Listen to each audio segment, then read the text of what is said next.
beautiful radio listeners. Thank you for dropping in on our little happy hour here on the Fan Sports Network. Last day of me, Joe Fish, sitting in for Luke Anderson as Luke finishes his vacation that we don't know where he's at. You've been kind enough to text into the show throughout the week, 503-864-6326, giving me your best guesses of where Luke Anderson. Oh, my God. Wait, hold number 12 here, Augusta. There's Luke Anderson right there in the crowd. Wouldn't that be something? Oh, my God, he's at Augusta. What the hell? I wouldn't blame him, honestly. It's bucket list for a lot of people out there. A lot of people. Definitely on mine. Yeah, for sure. I mean, one day, hopefully, fingers crossed, as we watch Rory hit a beautiful shot onto hole 12 at Augusta in the Amen Corner. Number 12 at a Amen Corner hasn't had a hole-in-one since 1988. There's an amateur that's playing with Rory right now. Damn near just did it. He went one bounce on the green.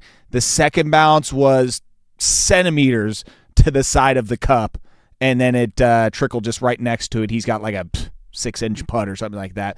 But wouldn't that have been something? The first hole-in-one since 1988 is an amateur playing with Rory McIlroy. Not a bad way to break it down. That would have been pretty sick. Pretty cool. But thank you all for joining in, hanging out with us today. This entire week, it's absolutely beautiful out there today. Supposed to be great weather for the rest of the day, at least until tonight. Looks like great weather out there in Augusta, Georgia. Always wanted to get to that part of the country, kind of like the southeastern coast, not like Florida, but Charleston, South Carolina. Like, I feel like that's a good spot to vacation. Like a very interesting, different part of the country. You got good beaches, you got good barbecue, got that Carolina barbecue down there. Got a little bit of that southern hospitality, a little bit. Charleston's high up on my list of wanting to go visit. And, of course, just some of the golf courses out there in the Carolinas, just absolutely beautiful. Have you ever been out there in that region? No, I do have some family out in Raleigh, but that's about it. I haven't heard from them much. How close is Raleigh, North Carolina, to the coastline there? Because I have no context of where cities on the East Coast especially line on up. the East Coast. It's not too far. Not too far. That's Was it like 2.5 hours out? I think that's like a day trip. Yeah, that's kind of how it looks. Maybe 2 hours, hour and a half, something like that. But yeah, South Carolina, Charleston, that is high up on the list as far as vacation spots because of the golf, the weather, the beaches. Go to a part of the country I've never been and get some of that Carolina hog barbecue. But it looks beautiful at Augusta. You know what I learned today about Augusta National Golf Club there, Casey? What is that, Joe? 1983. We're going back to the 80s with all these references here. 1983, October 22nd. Our president, Ronald Reagan, he was playing at Augusta National Golf Club. You know, just having a nice little mid-August round. Not sure what day of the week it was, but, he's hanging around. He's got Secret Service playing in a foursome ahead of him. He's got Secret Service playing with him in a foursome behind him. You know, they got the grounds covered, right? Obviously, with the president when he's at the golf course. What if I were to tell you that someone broke into Augusta National Golf Club that same day while Reagan was on the course and held 5 people hostage at gunpoint? At Augusta National Golf Club, this happened. I'm going to need a little more context to this, Joe. So the story goes that a 45-year-old unemployed pipe fitter named Charlie Harris, he is the perpetrator here. He had smashed his Dodge pickup through one of the club's gates and went to the clubhouse. I've done that before on GTA many times. Los Santos Golf Club. You know how many times I've gone joyriding on Los Santos Golf Club? On Grand Theft Auto? Plenty of times. Many a time. Oh, come on. Yeah, it's a tradition unlike any other, driving all crazy all around Los Santos Golf Club. And that's what I was doing. 18 with Franklin. Yeah, exactly. After you die and revive, go and play 18 with Franklin. Correct. He rammed his Dodge pickup through one of the club's gates. He put his gun to the head of a chauffeur and dragged him into the shop. There were 5 unlucky people inside the clubhouse. Lanny Wiles, who I believe was one of Reagan's Secret Service. David Fisher, Grandpa, Reagan's special assistant.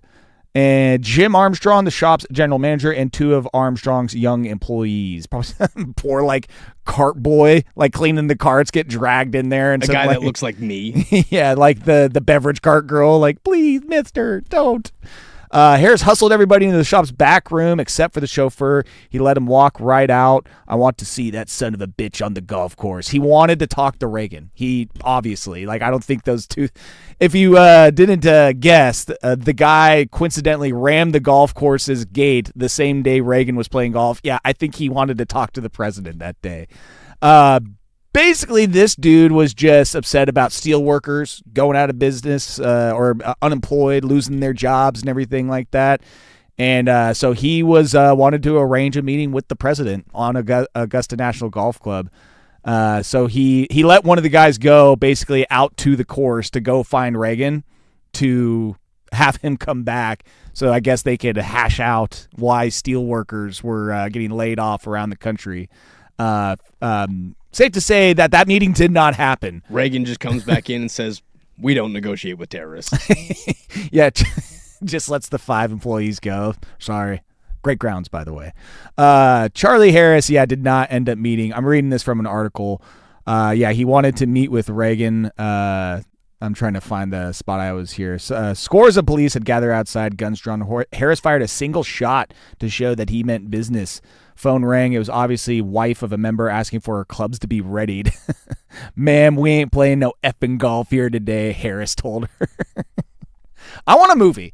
That needs to be a movie. Because September 5th is a movie. That's just as got enough juice. But I also think that the ending of this is not as cool as it is. Like, it doesn't end in a standoff. No, I don't think it is. It just ends with a guy getting tackled and arrested. Yeah, basically. That's not as fun. Yeah, I don't think there's a big old payoff where someone has to cut the blue wire before the bomb. Well, granted, we can just Hollywoodify this thing and we can make that happen. Once upon a time in Hollywood, just turn it around. Yeah, exactly. We could dramatize this a little bit more.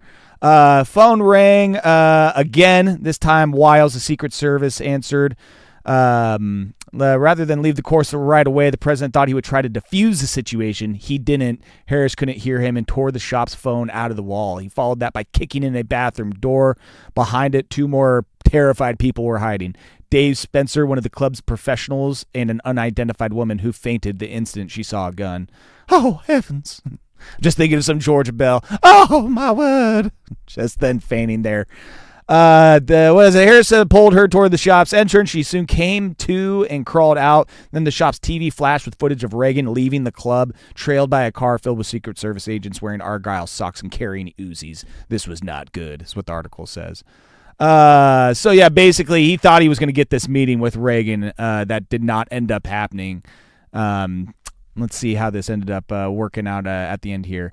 Wiles, who could charm money out of a bank, this is the Secret Service agent, distracted Harris by talking about stiff drinks and how they both could use one. Hey, man, listen, let's just settle our difference. Let's just have a drink, right? The bar's right over there. Trying to take his guard down. The guy that took them hostage. Harris, scared and muddled, told Wiles to go find him some vodka. Wiles left the shop and found a Secret Service agent instead. "Where have you been?" Wiles hollered. The agent shrugged. He had been concerned only about the president. "The pro shop was left to the police. That's why I realize you're expendable when you just carry the coat," Wiles said. Spencer, the sole remaining hostage, later escaped in another moment of confusion after Harris's mother and ex-wife came to the clubhouse to talk him out. He finally surrendered, served a short prison sentence, I believe 5 years, found God, is what the article said, and died in 2007. That's the story of the dude that basically rammed his Dodge truck into Augusta National Golf Club, took 5 hostages to try and talk to Ronald Reagan, who was playing on the course. The Secret Service agent talked to the other Secret Service agent like, he's like, "Dog, dude, what about me?" And he's like, "Huh? What?" It's like, dude, I've got the president. Yeah, it's like, we basically just want to get Reagan out of there. Yeah, you 5, listen, Augusta, it's pretty popular. We can put the job listing up, have your replacement here in a couple days. It's like, geez, dude. We're a hop skip from Quantico. We're fine. I was reading some just, crazy historical records and stories from Masters and some of the stats of rounds, best rounds, worst rounds, best front nines, back nines. That's always fun this time of year, just kind of reading some of the stories and different lore of Masters tradition and stories that you didn't know, like old Charlie Harris holding 5 people hostage at Augusta National Golf Club trying to talk to Ronald Reagan. Just on a regular day in August. Yeah, he was playing. Hopefully Reagan got to finish the round. He was on 16 at the time. I mean, hopefully they let him. They're like, Mr. President. I bet you he finished that round. Yeah, if anybody's making that call, the president gets to make that call. Sir, I think this is pretty dangerous. You're packing, right? I just birdied number 15. I'm finishing this damn course. I'm about to put my lowest score ever. Mr. Gorbachev, watch this eagle. Yeah, that's wild. I can't believe that happened. That someone just bowled through the gate with their Dodge truck. Well, rest in peace, Charlie Harris. Or not really. I mean, you did hold 5 people hostage, so. However you want to see it. Good story, though. I want a movie. I want to Tarantino this bitch up. Come on. Give it to me. Let's do it.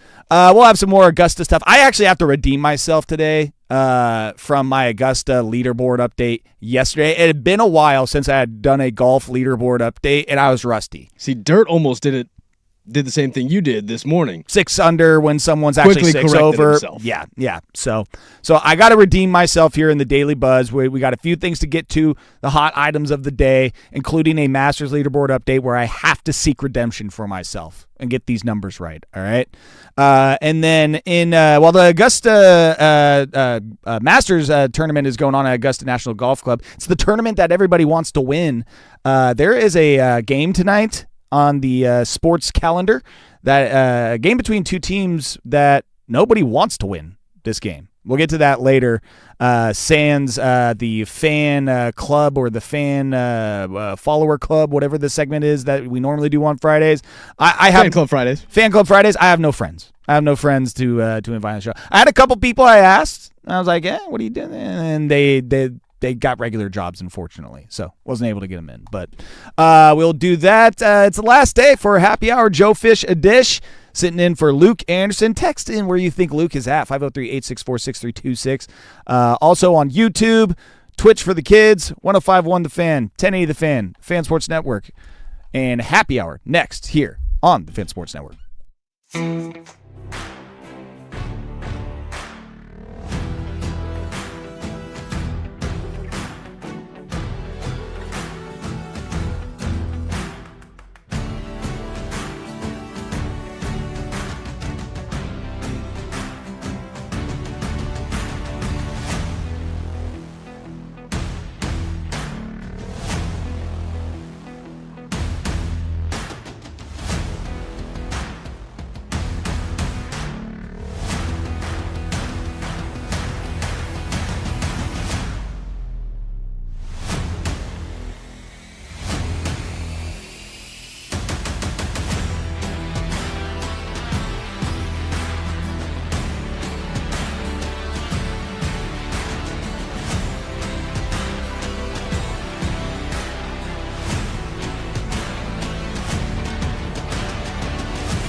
Fisher here, one last day on the happy hour, sitting in for Luke Anderson. Hey, there's some buzz about a certain event going on in the summertime, June 23rd. That's right. Fan Golf Classic is back, bitches. Langdon Farms Golf Club. Foursomes on sale now. Morning, afternoon rounds. Afternoon rounds usually sell out pretty quick, but get your group signed up by going to 1051thefan.com. Click on the Fan Golf Classic logo for information and to sign up today. It's the most fun day in golf. It's not one of those stuffy charity tournaments. Those are fun too. It's for charity, but everyone's all buttoned up on their best behavior. We're not. We are not on our best behavior there. And that includes on the infamous Angels MV Bourbon par 3-6 hole, where all of our hosts will be hanging out. Dirt and Sprague, Danny and Patrick, Luke, Isaac, Zook. I'm sure Jason Swigard will have appearance. Dusty Hara will be there. I'm sure I will be there. Maybe the producers will be there as well. Maybe Casey makes appearance either early in the morning, later in the afternoon. Maybe we get Stephen Fawn out there. Maybe Rashad Taylor, Schultze. I don't know. We're going to be mixing it up, though. Throughout the course, throughout the day. Of course, we'll keep you fed with a post-round meal from Matt's Barbecue. Absolutely delicious. Fan Golf Classic presented by Toyota, brought to you by Vulcan Design and Construction, Henderson & Daughter Windows and Doors, George McCoy at Warren & Allen, Attorneys at Law, Battery Exchange, Maestro Dobel Tequila, Philbrook Law, 1-800-VOICE, Roto-Rooter, and Window Nation. The Buzz. Portland Trailblazers playing tonight. They're playing the LA Clippers, who they beat last week. This will be at 7 p.m. At the Moda Center. Blazers need a win to give themselves a chance at the 8th seed in the Western Conference. They will play the Kings for their final game on Sunday. If Blazers beat the Clippers tonight, they beat the Kings on Sunday, then I believe the teams would finish with the same record, depending on what the Clippers do on their last game. Basically, all you need to know, Clippers, Blazers, if they finish with the same record, Blazers have the 8th seed because they have the Western Conference record tiebreaker there. 8 or 9. That's about as good as it's going to get. That's it. Those are the only options at this point. If they get that 8 option, they would play the Phoenix Suns, the 7 seed in the 7 versus 8. If the Blazers lose tonight, then they are locked into the 9 seed. They will be taking on the Golden State Warriors on Monday at 7 p.m. at the Moda Center.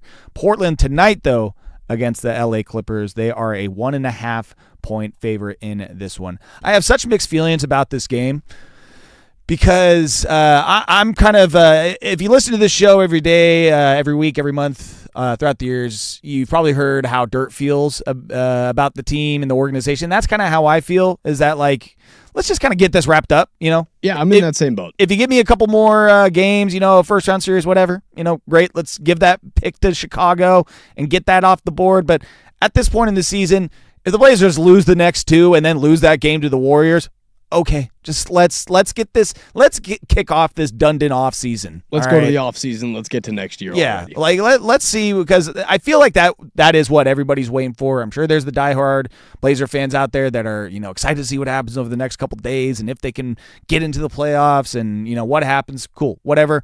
Give me some more Blazer games. I'll watch them, whatever.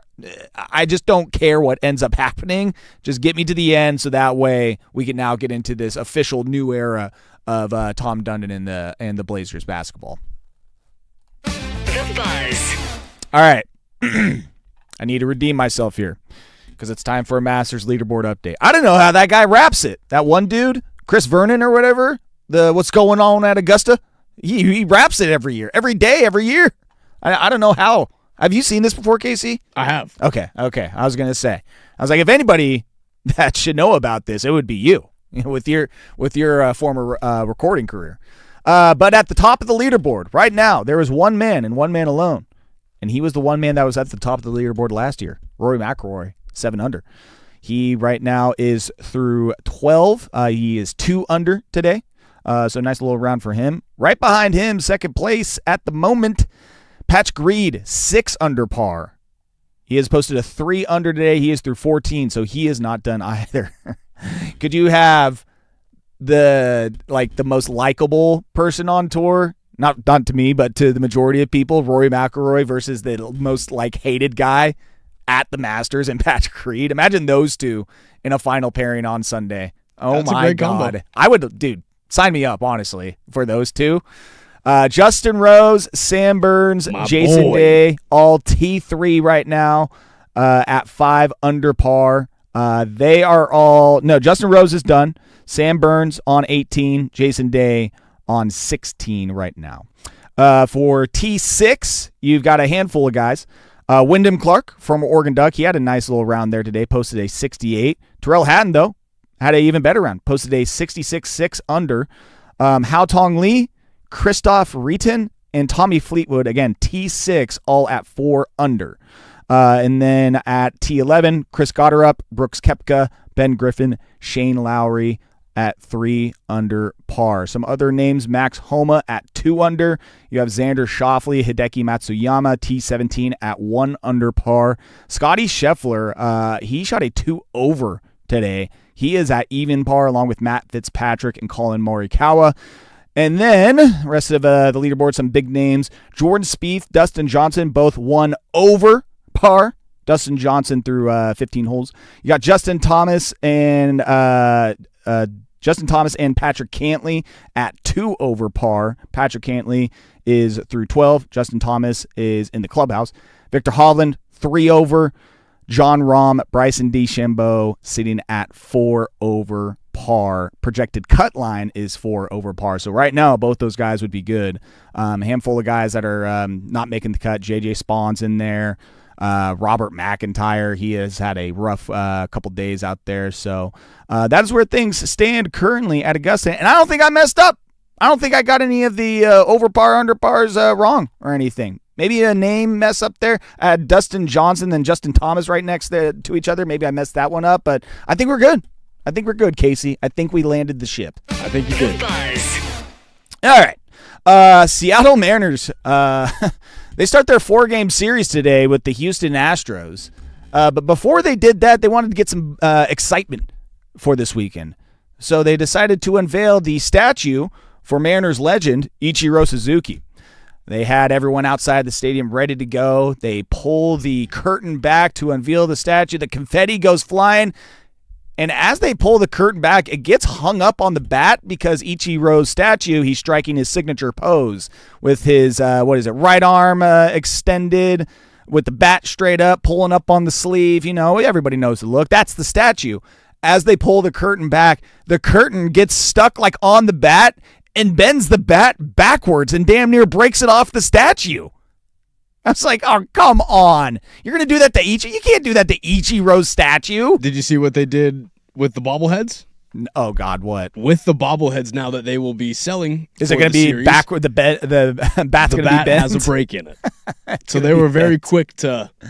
All right, they're making up for it there, at least poking fun at themselves for that. And then I saw a video of them taking the bat and like kind of just like shoving it in the hand of the statue, and the guy like doing it just kind of like looks at everyone and shrugs like, "All right, firmly grasp it with your hand." That's a good pull there. That's a good reference.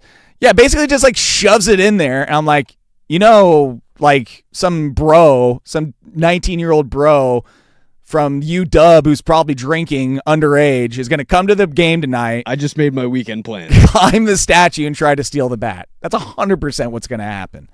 But yeah, the Mariners, they're trying to get excited. I don't know how much of an omen that is right there about this weekend series that they broke Ichiro's statue before the games have even played. But fingers crossed, Mariner, you're going up against the Astros in a 4-game homestand this weekend starting tonight. Astros coming in losers of 4 straight, which includes a sweep at the hands of the Colorado Rockies, I believe, which before that they lost to the A's. So 4 straight losses for the Astros. Mariners are 4-9 right now, currently tied for the worst record in Major League Baseball with the Detroit Tigers, who are also 4-9. So I don't know if that's a good or bad thing that you're also tied with the Tigers, who had a great season last year. So, I mean, you know. You're 3.5 games behind. As long as that, I guess, game length is still reachable in time where you're starting to play good baseball, shouldn't be worried. Dude, it can get to 13.5 games. We've seen this happen in baseball all the time. We get to the end of September and be like, oh my God, the Cleveland Guardians, they had a 13.5 game lead in July. What happened? Wait for Seattle to go on a 10-win streak. That's one of my favorite things with baseball is every year when a collapse happens, we're like, oh, how did this happen? Like, I don't know, maybe because you played 100 games over the last 2 months. That's how that gap can close. You played 1 billion games. Yes, that can happen there. A lot of baseball. So Mariners, they will be playing tonight. Emerson Hancock will pitch for the M's, who had a pretty good starting his first outing. I didn't see what happened in his second start. And then Astros have Tatsuya Amai pitching for them tonight. The Buzz. In the NFL, the Jacksonville Jaguars, they have made a decision with Travis Hunter. He will be a full-time cornerback going forward, according to Ian Rappaport. As a lot of you know, Travis Hunter, he was selected by the Jacksonville Jaguars last year, won the Heisman at Colorado as both a cornerback and wide receiver, much debated about should he stick to one position. He played both of them last year, and I was on the side of him coming into the league, of him being a full-time cornerback. So I believe that Jacksonville's making the right decision here. Glad that he has the humility as well to be like, yeah, let's just commit to one side of the ball. I think that, we've seen it with athletes. They have egos, and he could have easily made things very difficult. They have egos. They're confident in their abilities. So for him to just kind of be like, you know what? All right, let's do this. Let's focus on one side of the ball. And if you give me supreme talent wide receiver, supreme talent cornerback, the guy can do both of them very, very well, but he's got to choose one, or we got to dedicate him to one side of the ball. Let's do cornerback, because it is a extremely hard position to play. I know, played in high school, got burned a lot. Very tough position to play.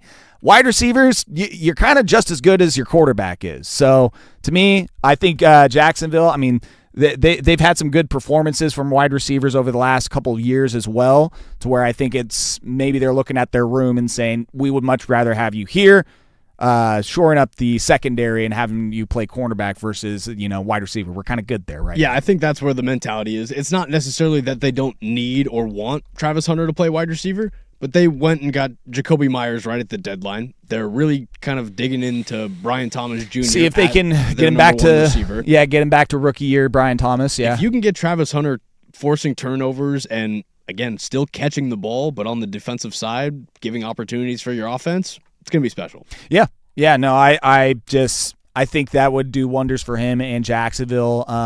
Their secondary was a little bit better this year. Their defense was better in general, but secondary, I remember 2 years ago, was just laughable.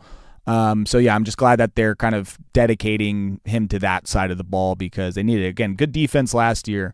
But he's going to be probably their starting cornerback next year. I'm just looking at their wide receiver room because I feel like there was one more guy. Oh, Parker Washington. Yeah, he kind of came on strong for the Jaguars throughout the year as well. So maybe they look to, maybe go there in the draft this year, second, third round, shore up that room and get some extra picks. I don't know what their needs are exactly. Wouldn't be surprised if they went and got a running back to go pair with Tank Bigsby, because Achane just went to New Orleans. Tank Bigsby is not with the Jags. Then I would 100% bet for them to go for a running back in this draft, because they just lost their entire. Yeah, he was traded to the Eagles early in the season. Yep. They got Biashal Tutin, the rookie out of Virginia Tech, right now as a running back. But wow, look at this hot Jags talk right now. Let's go, get it up and going. But The Buzz. How about some hot Beavs basketball talk? Yes, please. We do that, yeah. Because they got a transfer. They landed a transfer. They got Idaho forward Jackson Rasmussen, the Big Sky Freshman of the Year, committed to the Beavs today. Rasmussen has 3 years of eligibility remaining. He averaged 13.6 points, 4.7 rebounds, 1.3 assists, and 35 starts for the Idaho Vandals this season. 6'7", 200 pounds, shot 48.6% from the field.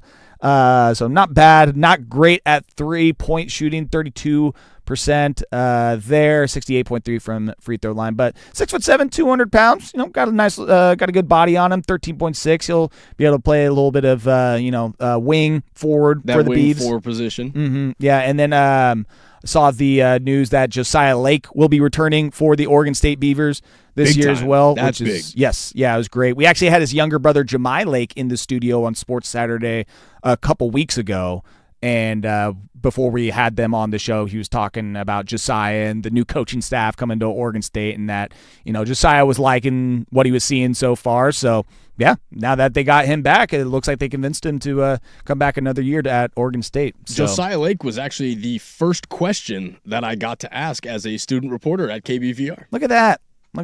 Full circle. Timberwolf legend, Josiah Lake. But that is your news for today. That is the Daily Buzz right here on the Fan Happy Hour. Next up, I said earlier that, Augusta, the Masters, it's the tournament that everybody wants to win. Tonight we have a game that nobody wants to win. We get to that next, but first, let's take a little walk over to the George McCoy at Warren Allen Sports Desk and see what we missed. Casey. This sports update is brought to you by Mountaintop Metal Roofing. No maintenance, energy efficient, fire resistant, and a lifetime warranty. Do it once, do it right. Visit mountaintopmetalroofing.com. First on the Fan, the 2026 NFL Draft is just 13 days away, and ESPN has released their rankings for the players in the upcoming draft, as well as their draft comps. Okay. I'll list you the top 10 and some of the most notables for you, as Jeremiah Love comes in as the #1 ranked player, and his comp is Reggie Bush. Reggie Bush? Really? Okay, I mean, a little bit of speed. I see it. I see it there. But I think Jeremiah Love's got a little bit more meat on them bones. Like, he's a little... I gotta look so too. Yeah, I gotta look those numbers up because I feel like Jeremiah Love's bigger as far as running back goes. Fernando Mendoza, his comp is Joe Burrow. Oh, I was gonna say Kirk Cousins because he is literally exactly like Kirk Cousins. The fact that Cousins is at the Raiders joining him, I'm like, these guys are going to be best friends. They're going to have bunk beds hanging out together all the time. This is Step Brothers in the making. Caleb Downs, this is where I think they've actually got this one right. His comp, Budda Baker. Okay, yeah. I like that because, kind of playing that rover, filling the lane safety, laying hat. Yeah, I like it. Again, Budda Baker I feel like is a little bit thicker. I can almost play that linebacker position at times, but I don't mind that because, Caleb Downs definitely not afraid of laying hat.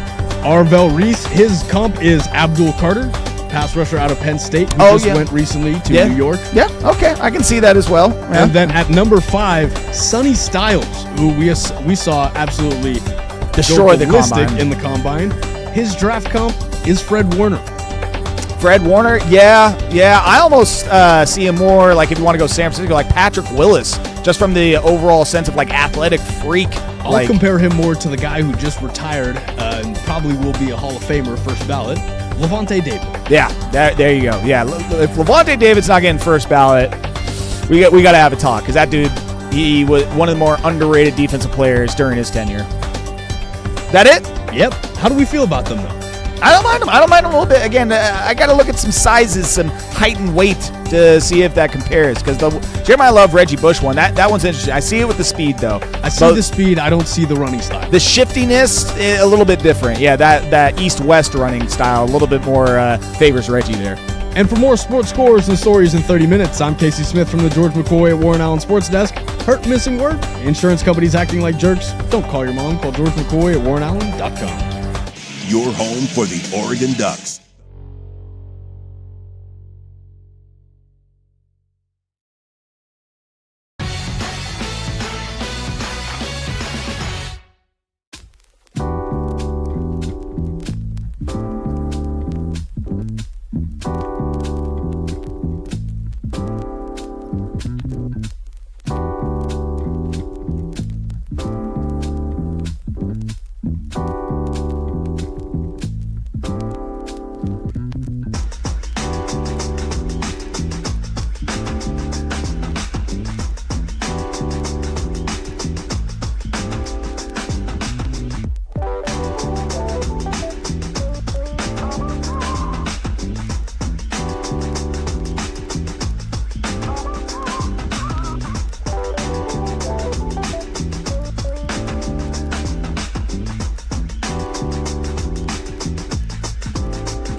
FM and 1080 AM.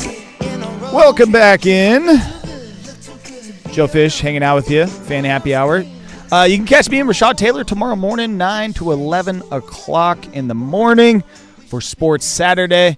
We'll have plenty of Masters stuff to talk about. We'll recap the Blazers game and get you ready for some Timbers action tomorrow against LAFC. Yes, sir. Pre-game starts at 12:45. Before we got the picks and everything and found that you won, Casey, I was about to do just 5 games across the weekend and came in to talk to Patrick, and I was like, I think I'm going to do the Timbers game. It's one of my picks, what are we doing? And I was like, I'm rolling with Timbers. And he's like, just to let you know, LAFC, one of the best teams, hasn't given up a goal all season, and are number 1 in the MLS standings. And I'm like, they did put up 6 last week.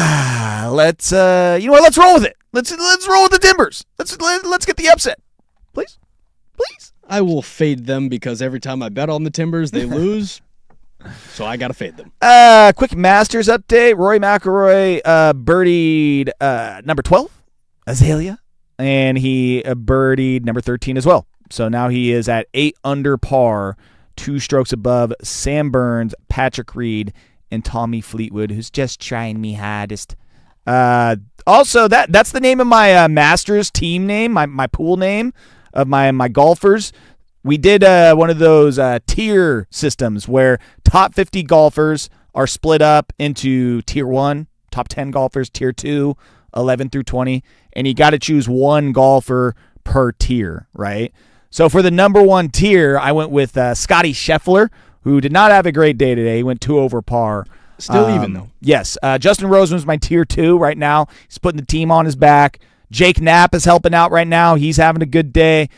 But out of me and my 4 friends, the 5 total teams that are participating in this, not one person took Rory for their tier 1 pick. So all 5 teams right now are having to depend on everybody else but Rory, essentially, in tier 1. So everyone's betting on the Rory choke.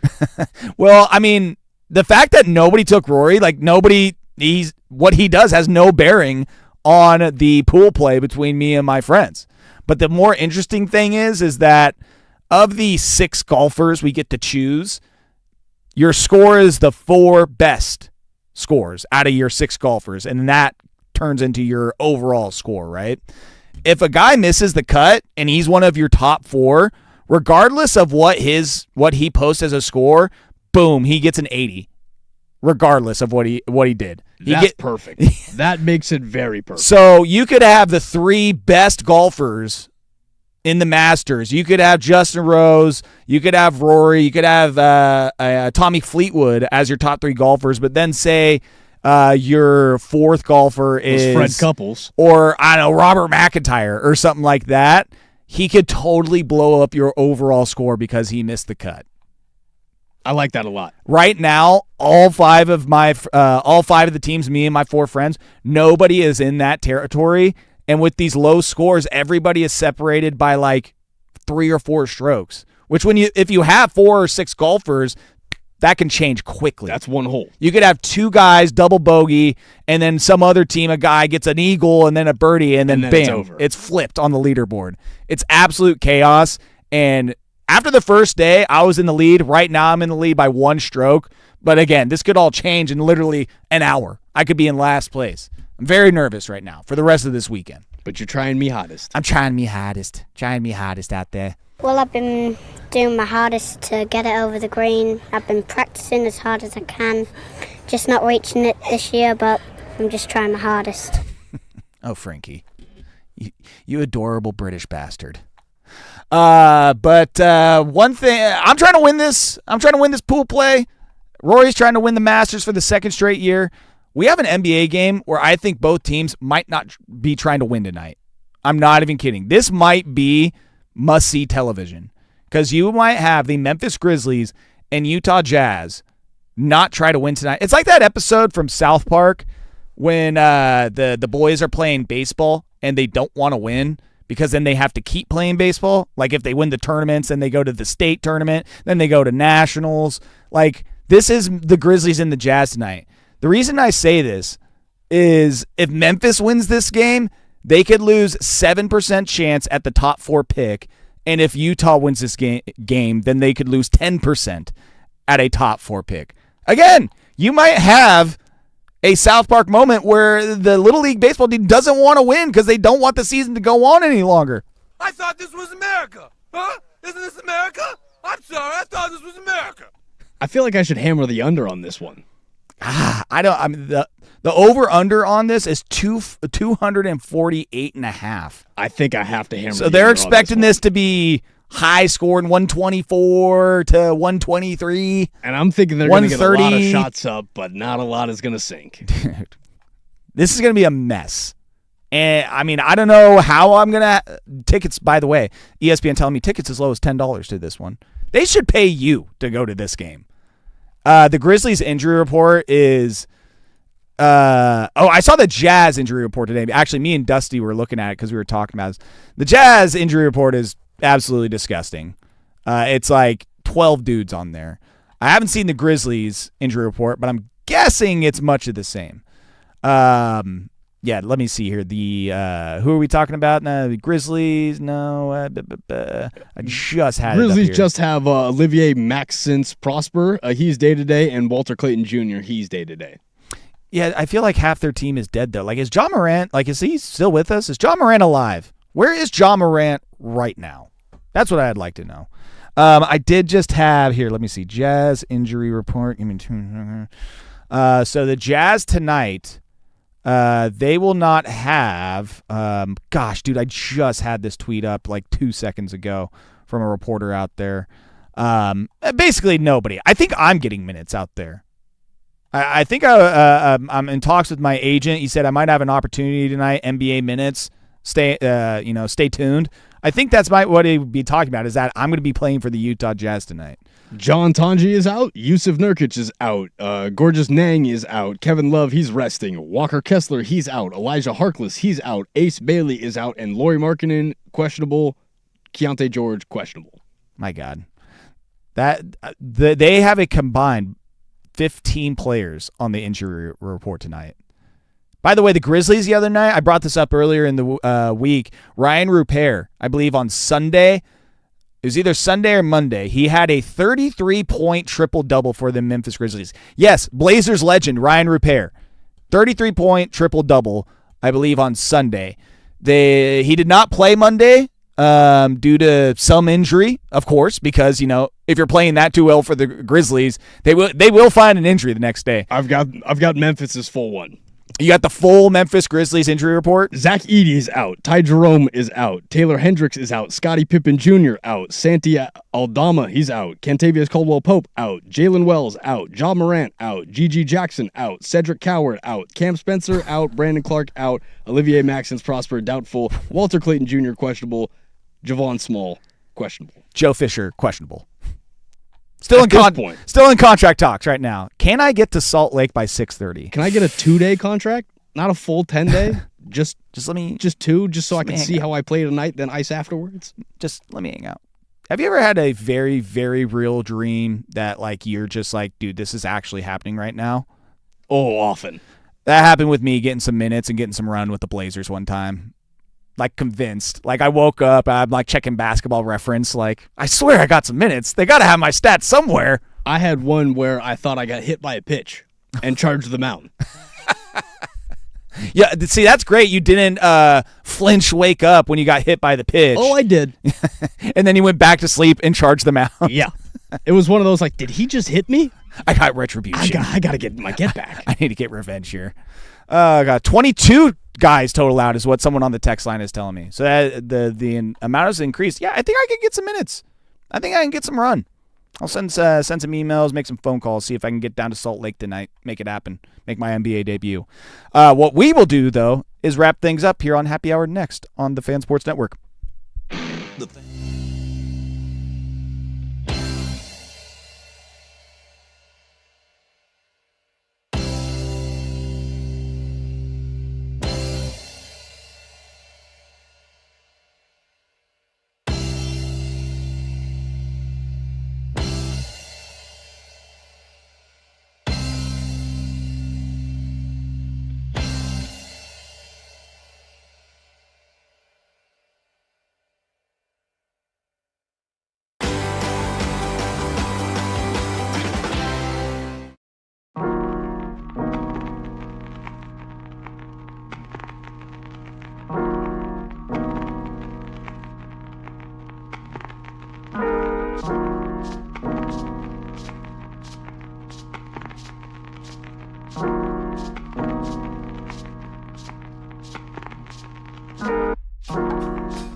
last seggy here.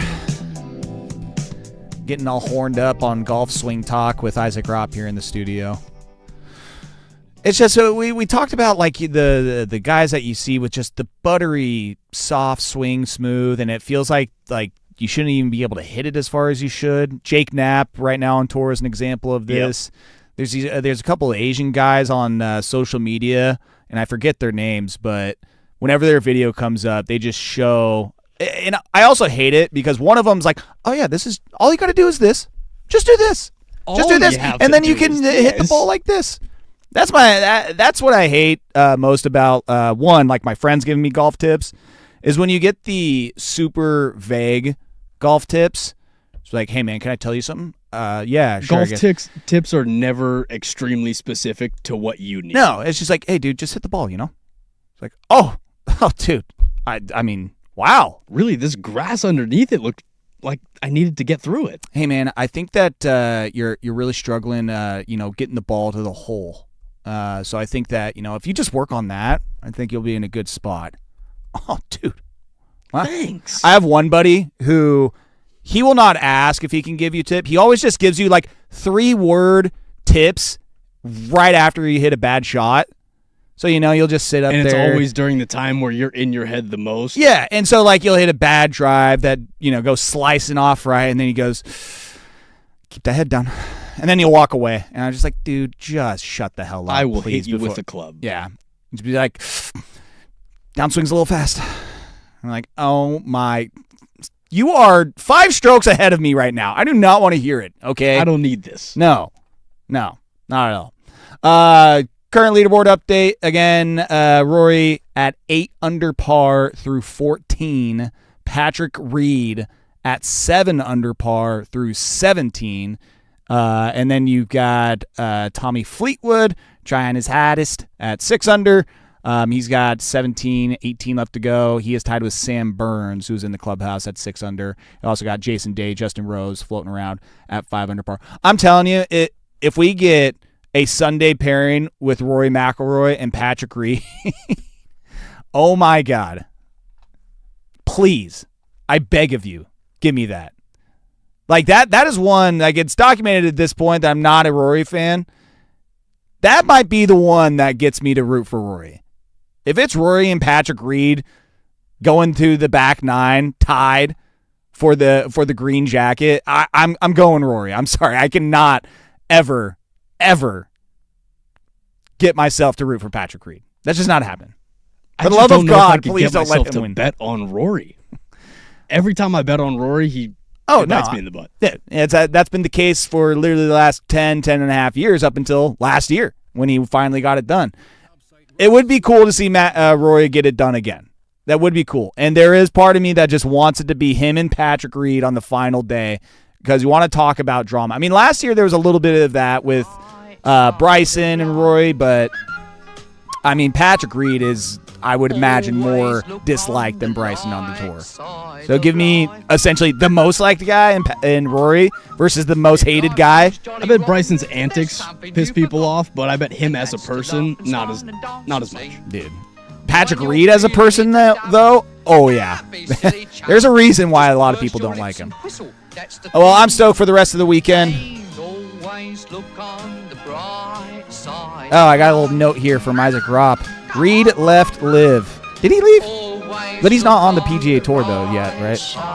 He's in limbo. He's in purgatory. Is he in that same limbo as Brooks Koepka is? Brooks is in the PGA Tour now. Yeah, so I'm sure a lot of these guys, they'll get back on tour here soon. Well, that'll do it for us. Thank you, everybody, hanging out with me this weekend. Luke Anderson will be back on Monday. Thank you, Casey Smith. Thank you to all the wonderful radio listeners. And, of course, thank you, Isaac Ropp, for the little tip there on Patrick Reed. We're all done for now. We will see you next week, and I'll see you tomorrow, 9 to 11 a.m. Peace.